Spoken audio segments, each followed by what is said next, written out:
밤 11시 혼자 걷는 여성. 위험한가 안전한가? 세계 10대 메가시티 한복판 1,000만 명이 사는 도시에서 벌어진 일입니다. 더 가디언의 범죄 전문 기자 세러 미철이 서울 청계천에 홀로 섰습니다. 12년간 뉴욕 총기 사건, 런던 칼부림, 파리 소매치기를 취재해온 그녀는 대도시의 밤을 신뢰하지 않았습니다. 하지만 그녀가 목격한 건 전혀 다른 세계였습니다. 밤 11시에 산책하는 가족들, 조깅하는 시민들, 책을 읽는 여성. 그녀는 의심했습니다. 이건 연출 아닌가? 과장된 이미지 아닌가? 그리고 일주일 후 그녀는 완전히 다른 결론에 도달했습니다. CCTV 218대 3분 이내 119 출동, 그리고 무엇보다 쓰러진 사람을 향해 3초 만에 달려가는 시민들. 한국의 안전은 우연이 아니라 시스템이었습니다. 세계가 주목하는 청계천의 비밀. 지금부터 그 충격적인 일주일의 기록을 공개합니다. 잠깐. 영상 보기 전에 구독 버튼부터 눌러주세요.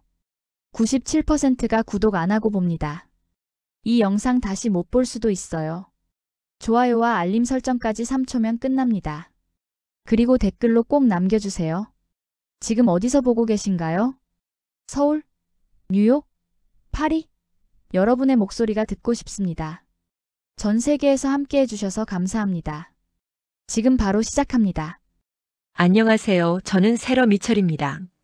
저는 지난 12년간 더 가디언에서 도시 안전과 범죄 문제를 취재해온 기자입니다.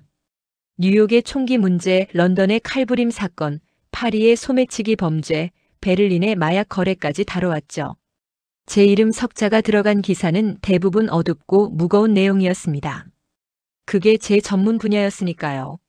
솔직히 말하면 저는 대도시의 밤을 신뢰하지 않습니다. 아니, 신뢰할 수 없었습니다. 그런데 지금 제가 서 있는 이곳은 서울 한복판입니다. 시간은 밤 11시. 청계천이라는 이름의 하천을 따라 천천히 걷고 있습니다. 제 양쪽 귀엔 이어폰 대신 도시의 소리가 들려옵니다. 물소리, 사람들의 웃음소리, 어디선가 들려오는 음악소리. 제 주변엔 놀라운 광경이 펼쳐지고 있어요. 조깅하는 중년 남성이 땀을 닦으며 지나갑니다.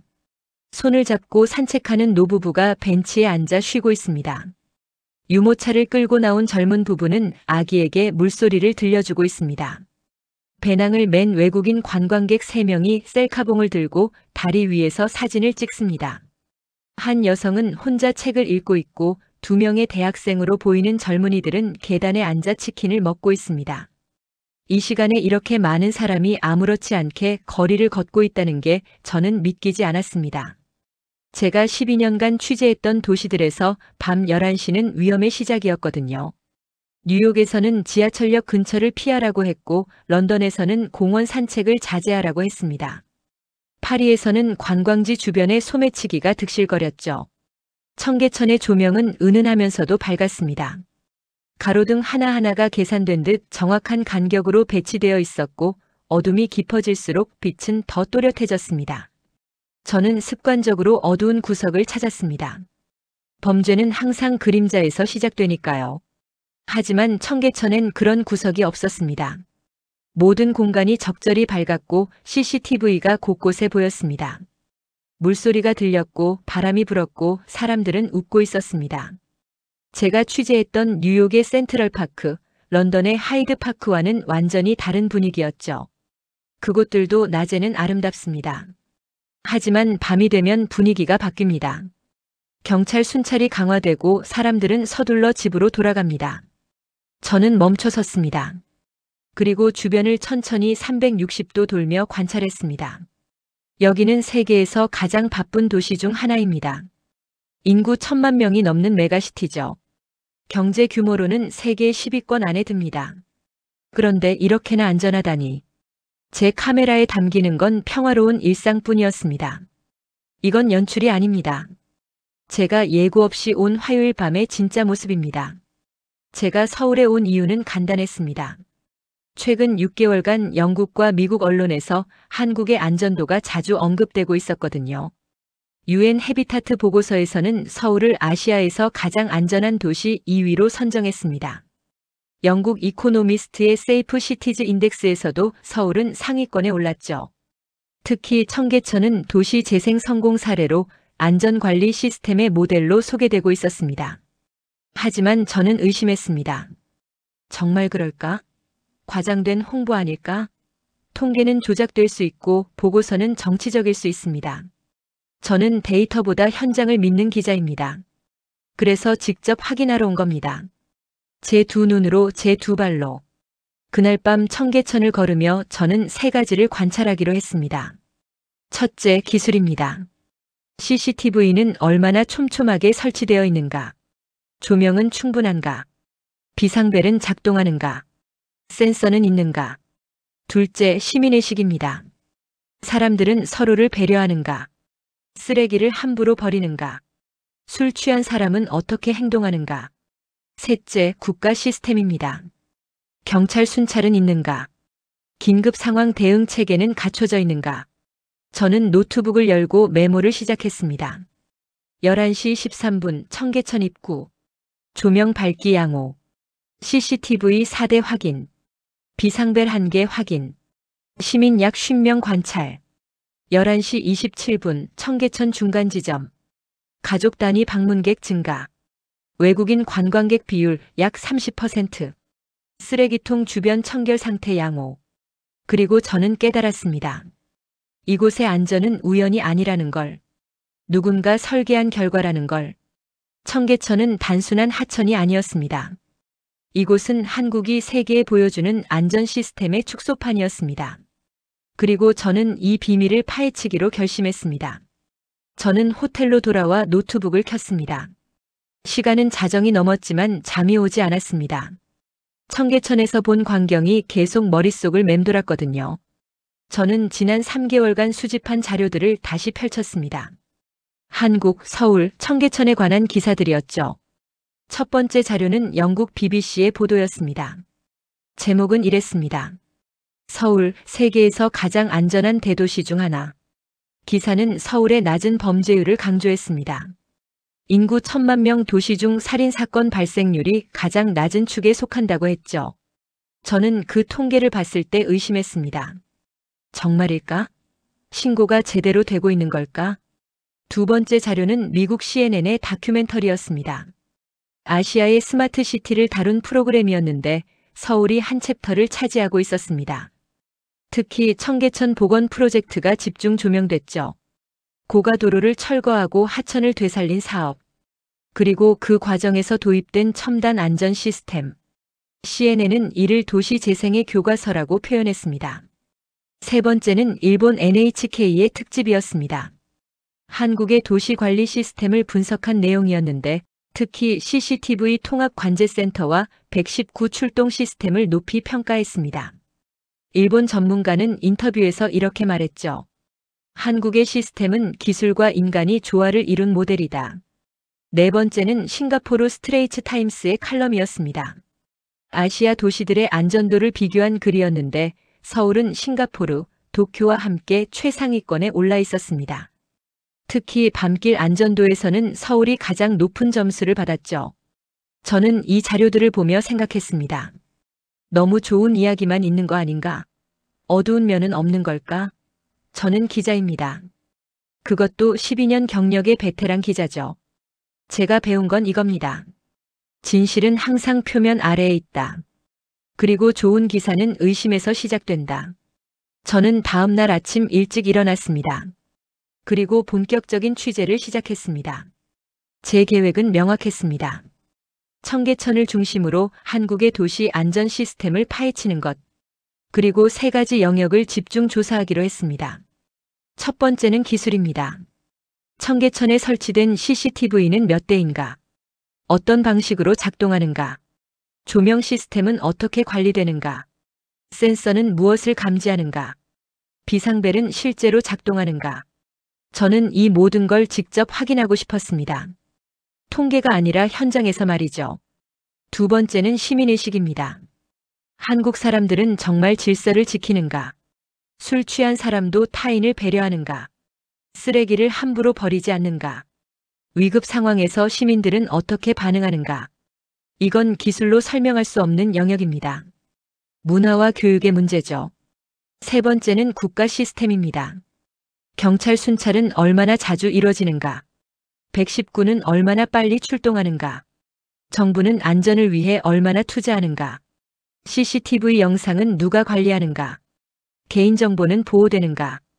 이건 제도와 정책의 문제입니다. 저는 노트에 질문들을 적었습니다. 한국의 안전은 진짜인가? 아니면 잘 포장된 이미지인가? 청계천의 평화는 예외적인 경우인가? 아니면 한국 전체의 모습인가? CCTV가 많다는 건 안전한 걸까? 아니면 감시받는 걸까?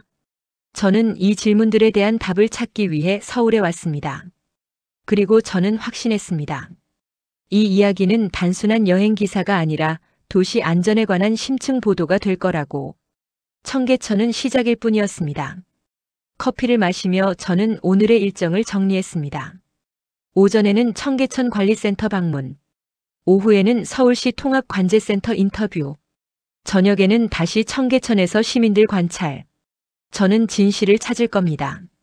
좋은 진실이든 나쁜 진실이든. 오전 10시 저는 청계천 관리센터에 도착했습니다. 건물은 청계천 광장 근처에 있었는데 겉으로 보면 평범한 사무실 건물 같았습니다. 하지만 안으로 들어가는 순간 저는 완전히 다른 세계를 마주했습니다. 제가 들어간 곳은 통합관제실이었습니다. 벽면 전체가 모니터로 가득 차 있었고 6명의 직원이 각자 컴퓨터 앞에 앉아 화면을 주시하고 있었습니다. 중앙의 대형 스크린에는 청계천 전체를 보여주는 지도가 펼쳐져 있었죠. 청계천 관리팀장인 김민수 씨가 저를 맞아줬습니다. 그는 15년간 이곳에서 일해온 베테랑이었습니다. 김 팀장은 제게 의자를 권하며 설명을 시작했습니다. 청계천은 길이 10.92km입니다. 이 구간 전체가 24시간 실시간으로 모니터링되고 있다고 했죠. 저는 대형 스크린을 바라봤습니다. 지도 위에는 수백 개의 점들이 깜빡이고 있었습니다. 김 팀장이 하나씩 설명해 줬습니다. 파란색 점은 CCTV입니다.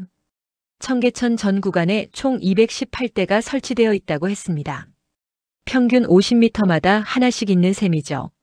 녹색 점은 조명입니다. 가로등과 경관 조명을 합쳐 총 1847개가 있습니다. 모든 조명은 중앙에서 원격 제어가 가능하다고 했습니다. 날씨와 시간에 따라 밝기가 자동 조절된다고 하더군요. 흐린 날에는 더 밝게, 맑은 날에는 적절하게. 빨간색 점은 비상벨입니다. 총 47개가 설치되어 있고 버튼을 누르면 즉시 관제센터와 연결됩니다. 동시에 가장 가까운 CCTV가 자동으로 해당 위치를 확대해서 촬영한다고 했습니다. 저는 물었습니다. 실제로 사용되는 경우가 있나요? 김 팀장은 고개를 끄덕였습니다. 한 달에 평균 4번 정도 눌린다고 했습니다. 주로 취객 시비나 실종 아동 때문이라고 하더군요. 노란색 점은 수위 센서입니다. 청계천은 인공 하천이기 때문에 수량 관리가 중요합니다. 센서는 총 23곳에 설치되어 있고 물의 높이를 실시간으로 측정합니다. 비가 많이 오면 자동으로 경보가 울리고 직원들이 출동해서 유입량을 조절한다고 했습니다. 주황색 점은 수질 측정기입니다.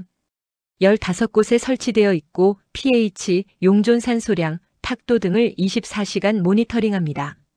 수질이 기준치를 벗어나면 즉시 알람이 울린다고 했죠. 저는 놀랐습니다. 청계천의 물은 한강에서 끌어온 겁니다. 그런데 이렇게까지 관리하는구나. 김 팀장은 화면을 확대했습니다. 청계천5가 구간이었습니다.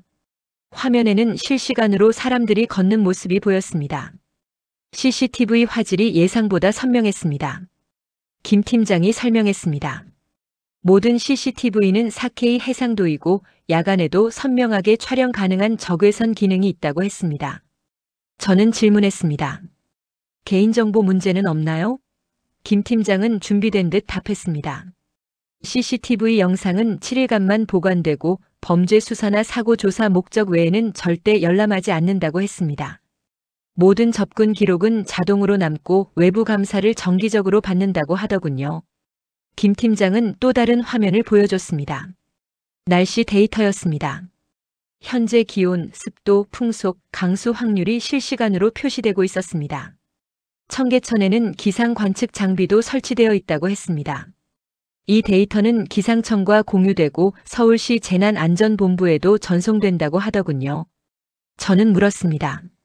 이 모든 시스템을 운영하는 비용은 얼마나 되나요? 김 팀장은 잠시 생각하더니 답했습니다. 연간 유지보수 비용은 약 50억 원 정도라고 했습니다. 여기에는 장비 교체, 전기료, 인건비가 모두 포함된다고 했죠. 그때 한 직원이 김 팀장을 불렀습니다. 화면 하나가 빨갛게 깜빡이고 있었습니다. 청계천 8가 구간에서 수위가 갑자기 올라갔다는 신호였습니다. 김 팀장은 즉시 해당 CCTV를 확인했습니다. 화면에는 청계천 상류 쪽이 보였습니다. 물이 평소보다 빠르게 흐르고 있었죠. 직원이 보고했습니다. 상류 정수장에서 방류량을 일시적으로 늘렸다고 했습니다. 사전 공지가 있었다고 하더군요. 김 팀장은 고개를 끄덕이며 알람을 해제했습니다. 이 모든 과정이 2분도 안 걸렸습니다. 저는 그 장면을 보며 깨달았습니다. 청계천은 자연처럼 보이지만 사실은 고도로 설계된 도시 시스템이라는 것을. 겉보기와 다르게 이곳은 도시기술박물관이었습니다. 그리고 이 시스템은 시민들이 평화롭게 산책할 수 있도록 24시간 작동하고 있었습니다. 저는 그날 밤 호텔에서 한 가지를 계속 생각했습니다. 2분 48초. 119가 도착하는 데 걸린 시간이었습니다. 저는 세계 여러 도시의 응급 시스템을 취재해 본 경험이 있습니다. 뉴욕은 평균 8분, 런던은 7분, 파리는 9분이었죠. 그런데 서울은 3분도 안 걸렸습니다. 다음 날 저는 서울 중부소방서를 방문했습니다. 119 대원들을 직접 만나 이야기를 듣고 싶었거든요. 소방서장님이 저를 환영해 주셨고 출동 기록을 보여줬습니다.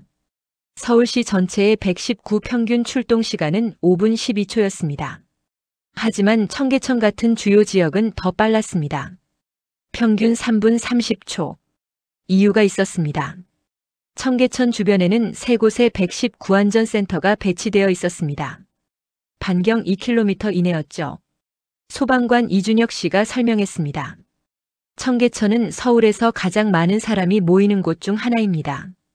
그래서 출동 거리를 최소화하도록 안전센터를 배치했다고 했습니다. 게다가 청계천 관리센터의 CCTV와 연동되어 있어서 신고가 들어오면 즉시 현장 상황을 파악할 수 있다고 하더군요. 저는 물었습니다. CCTV 영상을 실시간으로 볼 수 있나요? 이준혁 씨는 고개를 끄덕였습니다. 119 지령센터에서 청계천 관리센터 시스템에 접속할 수 있다고 했습니다. 신고 위치를 정확히 확인하고 환자 상태도 미리 파악할 수 있다는 겁니다. 그는 태블릿을 꺼내 보여줬습니다. 화면에는 청계천 전체 지도가 떠 있었고 현재 출동 가능한 구급차 위치가 실시간으로 표시되고 있었습니다. 신고가 들어오면 가장 가까운 구급차가 자동으로 배정되고 최적 경로가 계산된다고 했습니다. 저는 놀랐습니다. 이건 단순한 응급 시스템이 아니었습니다. IT 기술과 도시 인프라가 결합된 스마트 시스템이었죠. 이준혁 씨는 덧붙였습니다. 청계천에는 센서도 많아서 도움이 된다고 했습니다. 수위, 온도, 습도 데이터를 공유받기 때문에 날씨나 환경 변화에 대비할 수 있다고 하더군요. 저는 질문을 이어갔습니다. 시민들의 협조는 어떤가요? 이준혁 씨는 웃으며 답했습니다. 한국 시민들의 응급 상황 대처 능력은 세계 최고 수준이라고 했습니다.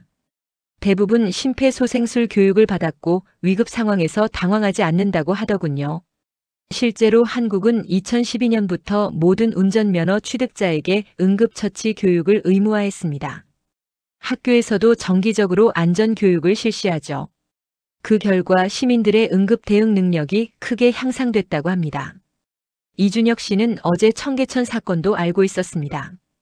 출동 기록을 확인해 보니 신고부터 현장 도착까지 2분 48초, 환자 이송까지 총 8분 12초가 걸렸다고 했습니다. 환자는 일시적인 저혈당 쇼크였고 병원에서 치료받고 다음 날 퇴원했다고 하더군요. 저는 마지막 질문을 했습니다. 한국의 안전 시스템 핵심은 뭐라고 보시나요? 이준혁 씨는 잠시 생각하더니 답했습니다. 기술, 시민, 시스템. 이 세 가지가 하나로 움직일 때 진짜 안전이 만들어진다고 했습니다. CCTV만 많다고 되는 게 아니고 시민만 착하다고 되는 것도 아니라고. 그 모든 게 유기적으로 연결될 때 골든타임을 지킬 수 있다고 하더군요. 저는 소방서를 나오며 깨달았습니다. 한국의 안전은 우연이 아니라 시스템이라는 것을. 그리고 그 시스템은 기술과 사람이 함께 만들어가고 있다는 것을. 저는 호텔로 돌아와 자료를 검색했습니다. 청계천의 기술이 궁금했거든요. 누가 만들었을까? 어떤 회사가 참여했을까? 그리고 이 기술은 한국에만 있는 걸까? 검색 결과는 놀라웠습니다. 청계천의 조명 시스템은 한국의 중소기업이 개발한 것이었습니다. LED 조명 제어 기술이었는데 지금은 동남아시아 여러 도시에 수출되고 있었죠. 태국 방콕, 베트남 호치민, 인도네시아 자카르타까지. CCTV 통합 시스템도 한국 기업이 만든 것이었습니다. 서울시가 2015년부터 개발한 스마트시티 플랫폼의 일부였죠. 이 시스템은 현재 사우디아라비아와 UAE에도 수출됐습니다. 중동의 스마트시티 프로젝트에 한국 기술이 들어간 겁니다. 저는 한국 스마트시티 수출 기업 대표를 인터뷰했습니다. 박준영 대표는 10년간 해외 프로젝트를 진행해온 전문가였습니다. 그는 말했습니다. 청계천은 한국 스마트시티 기술의 쇼케이스라고. 해외 바이어들이 가장 먼저 보고 싶어하는 곳이라고 하더군요. 실제로 최근 5년간 청계천을 방문한 해외 정부 관계자는 217명이었습니다. 사우디, UAE, 싱가포르, 말레이시아, 카자흐스탄까지. 이들은 청계천의 시스템을 배우고 자국에 적용하려고 했습니다. 박 대표는 사례를 들었습니다. 2022년 사우디 리야드시가 청계천 모델을 벤치마킹해 와디 하니파 프로젝트를 시작했다고 했습니다. 사막 한복판의 계곡을 도시 공원으로 만드는 사업이었죠. CCTV, 조명, 센서 시스템 모두 청계천과 유사하게 설계됐다고 합니다. UAE 두바이도 마찬가지였습니다. 2023년 두바이 크리크 재생 프로젝트에 한국 기업이 참여했습니다. 수질 관리 시스템과 안전 모니터링 시스템을 구축했죠. 박 대표는 자랑스럽게 말했습니다. 한국이 검증한 기술을 세계가 신뢰한다고. 유럽도 예외가 아니었습니다. 2024년 프랑스 파리시가 센강 정비 사업에 한국 기술을 도입했습니다. 실시간 수질 모니터링과 스마트 조명 시스템이었죠. 파리시 관계자는 인터뷰에서 말했습니다. 청계천의 성공 사례를 보고 확신을 얻었다고. 저는 물었습니다. 한국 기술의 강점은 뭔가요? 박 대표는 명확하게 답했습니다. 첫째, 검증된 기술입니다. 청계천에서 이미 10년 이상 운영됐으니까요. 둘째, 통합 솔루션입니다. 조명, CCTV 센서가 따로 움직이는 게 아니라 하나의 시스템으로 작동합니다. 셋째, 유지보수가 쉽습니다. 원격 관리가 가능하니까요. 저는 청계천을 다시 바라봤습니다. 이곳은 단순한 서울의 명소가 아니었습니다. 한국 기술의 실험실이었고 세계로 뻗어가는 출발점이었습니다. 청계천에서 시작된 기술이 지금 중동의 사막과 유럽의 강을 바꾸고 있었습니다. 일주일이 흘렀습니다. 저는 서울 취재를 마무리하고 있었습니다. 그런데 마지막으로 다시 한번 청계천을 가보고 싶었습니다. 이번엔 관찰자가 아니라 그냥 한 사람으로서 걷고 싶었죠. 토요일 오후 3시 청계천은 사람들로 가득했습니다. 가족 단위 방문객, 연인들, 외국인 관광객들이 여유롭게 시간을 보내고 있었습니다. 저는 카메라를 가방에 넣고 그냥 천천히 걸었습니다. 그때 한 장면이 눈에 들어왔습니다. 70대 할머니가 쓰레기 집게를 들고 다니며 버려진 종이컵을 줍고 있었습니다. 저는 다가가 물었습니다. 혹시 청소 담당자세요? 할머니는 고개를 저으며 웃었습니다. 아니라고, 그냥 산책하다가 보이면 줍는다고 하더군요. 누가 시킨 것도 아니고 돈을 받는 것도 아니었습니다. 몇 걸음 더 가니 대학생으로 보이는 청년이 길 잃은 외국인 관광객을 도와주고 있었습니다. 지도 앱을 켜서 길을 안내해주고 근처 맛집까지 추천해주더군요. 관광객은 고맙다며 몇 번이나 인사했고 청년은 손을 흔들며 떠났습니다. 저는 벤치에 앉아 이 광경들을 지켜봤습니다. 기술이 아니었습니다. CCTV도 센서도 119 시스템도 아니었습니다. 이건 사람이었습니다. 한국 사람들이 만들어낸 일상이었습니다. 저는 깨달았습니다. 이 나라의 안전은 법이 만든 것이 아니었습니다. 기술이 만든 것도 아니었습니다. 물론 법도 중요하고 기술도 필요합니다. 하지만 진짜 안전은 사람들이 만들어내는 문화였습니다. 한국 사람들은 위급 상황에서 주저하지 않습니다. 쓰러진 사람을 보면 달려갑니다. 119에 전화하고 응급처치를 하고 가족에게 연락합니다. 누가 시키지 않아도 보상이 없어도 책임을 질 수도 있는데도 그렇게 합니다. 한국 사람들은 자신의 공간을 스스로 지킵니다. 쓰레기를 함부로 버리지 않습니다. 술에 취해도 타인을 배려합니다. 큰 소리로 떠들지 않고 흡연 구역을 지키고 줄을 서서 기다립니다. 이건 단순한 시민의식이 아니었습니다. 이건 공동체 의식이었습니다. 내가 안전하려면 우리 모두가 안전해야 한다는 생각. 내가 편하려면 다른 사람도 편해야 한다는 배려. 그게 한국의 안전을 만들고 있었습니다. 저는 뉴욕에서 12년을 살았습니다. 범죄 취재를 하면서 수많은 사건을 봤죠. 그때마다 느낀 건 두려움과 불신이었습니다. 사람들은 서로를 믿지 못했고 각자 도생했습니다. 위급 상황에서도 방관했습니다. 하지만 청계천은 달랐습니다. 여기서 사람들은 서로를 신뢰했습니다. 낯선 사람에게도 손을 내밀었습니다. 그게 당연한 일상이었습니다.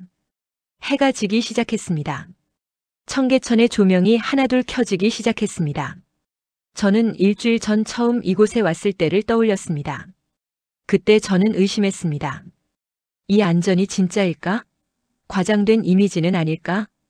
이제 저는 압니다. 한국의 안전은 진짜였습니다. 그리고 그 안전은 기술과 사람이 함께 만들어낸 결과였습니다. 청계천은 그 증거였습니다. 저는 서울을 떠나는 날 아침 마지막으로 청계천을 찾았습니다. 새벽 6시였습니다. 해가 막 떠오르고 있었고 물소리만 고요하게 들렸습니다. 일주일 전과 같은 자리에 섰습니다. 하지만 저는 완전히 다른 사람이 되어 있었습니다.